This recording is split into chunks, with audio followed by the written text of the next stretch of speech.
In this video from Casio Help, we're taking a quick look at getting around a problem you might have when barcode scanning using the SR-C range of registers.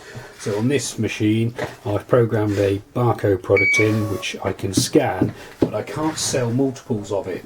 So if I try and do 5 multiply the barcode, I get an error message come up. This is because the department that it's assigned to hasn't been set up for multiple barcode scanning.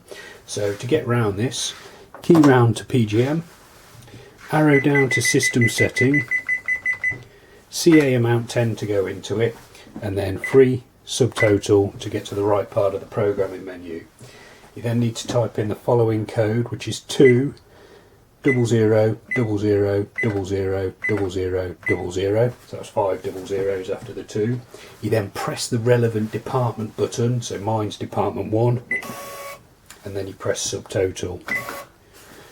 Key back to reg, and if we now try 5 multiply and then the barcode, it lets us do it.